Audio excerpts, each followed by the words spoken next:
que é os climas do Brasil, ok?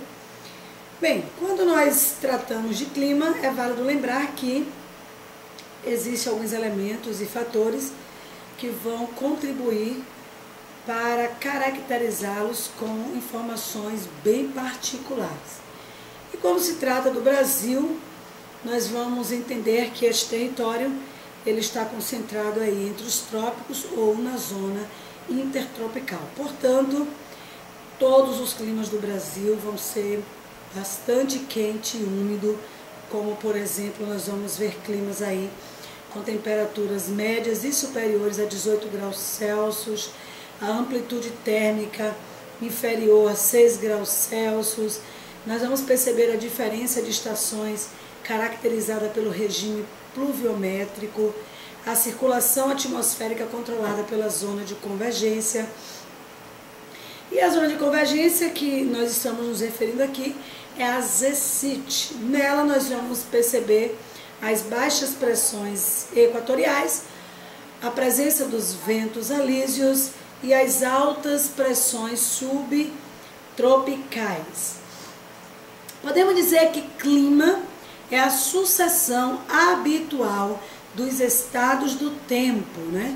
Um clima ele só pode ser configurado em um determinado território depois de uma análise aí num período de 30 anos. Eu posso dizer que clima é algo estático, né? É algo que uma vez determinado você vai precisar observar ao longo do tempo para saber se ele sofre modificações significativas para uma mudança brusca, né? Já o tempo ele é muito flexível, é justamente as características que a gente percebe no dia a dia, né? Que o dia começa fazendo sol, chove logo mais e volta a fazer sol de novo, e pode haver trovoadas, relâmpagos, enfim, essa dinamicidade que acontece no decorrer do dia é o que nós vamos chamar de tempo. Tempo é algo dinâmico, flexível, que não se encontra no estático. Logo, devemos entender que clima e tempo são duas coisas distintas, né? Eu vou dizer que tempo é um conjunto de características que também vai fazer parte de um clima. Os climas podem ser semiáridos, equatorial, tropical típico, tropical de altitude, subequatorial. Eu costumo dizer que no Brasil existem dois tipos de climas, o equatorial e o tropical. E o tropical ele vai se subdividir de acordo com as características da localidade pelo qual ele faz parte. Por exemplo, o semiárido ele vai ter temperaturas altas e pouca pluviosidade o ano todo, né? Já o equatorial, temperaturas altíssimas e alta pluviosidade e baixa amplitude térmica. O que quer dizer baixa amplitude térmica? A diferença entre a temperatura mínima e a temperatura máxima é muito pouco, né? Ou seja, você não consegue ver uma diferença grande. Então, quando eu digo baixa amplitude térmica, é a diferença em graus entre a baixa e a alta.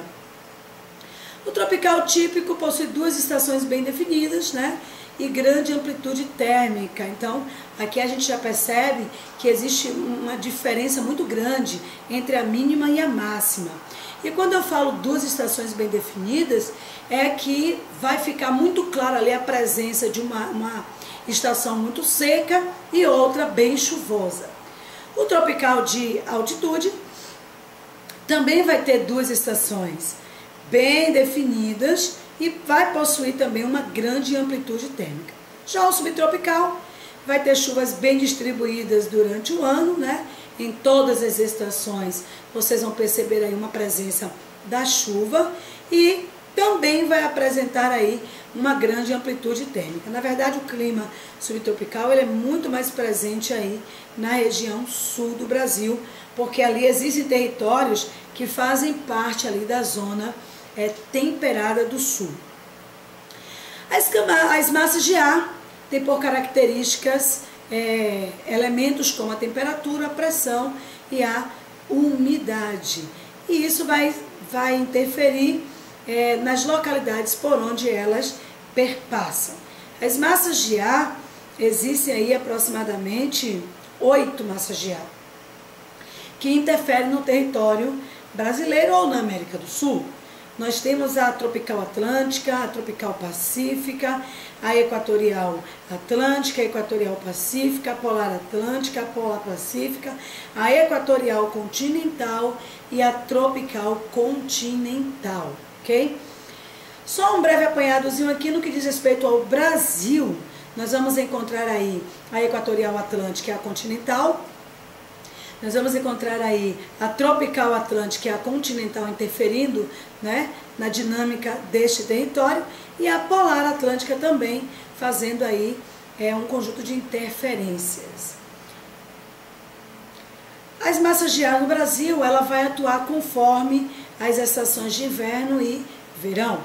No verão nós vamos encontrar aí a massa tropical atlântica, a equatorial atlântica, a equatorial continental, a tropical continental e a polar atlântica aí fazendo um conjunto de interferências nesse ambiente.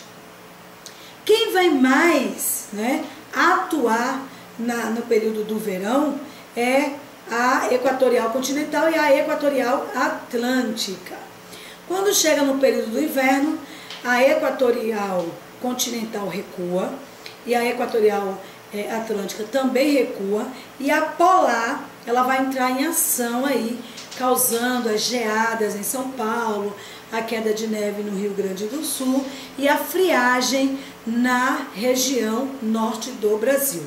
A tropical atlântica também vai fazer uma atuação muito importante e a proporção da ação dela vai ser bem maior em comparação ao verão.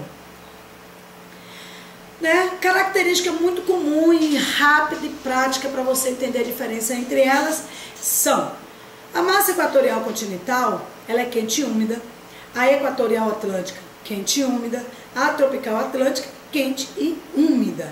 Então essas três massas, elas vão se caracterizar de forma praticamente igual, no que diz respeito aí as características que elas vão interferir no território, né? Quente e úmida, quente e úmida, quente e úmida. Já a tropical continental é quente e seca, enquanto a polar atlântica ela é fria e úmida. Como eu havia dito, né, caiu inclusive na prova, na V3, né, da primeira unidade, que existe um fenômeno que acontece no sul da Amazônia, que é causado justamente pela massa polar atlântica. Ele é conhecido como friagem, né? É uma queda brusca aí da temperatura. Queridos, é justamente isso que nós temos que aprender nesse momento sobre clima, né? Abordando aí os fatores. Dá uma lembradinha lá sobre os elementos, porque é importante também as massas de ar que interferem aí neste território. Quero desejar a vocês uma boa sorte aí na prova que está por vir. Sucesso!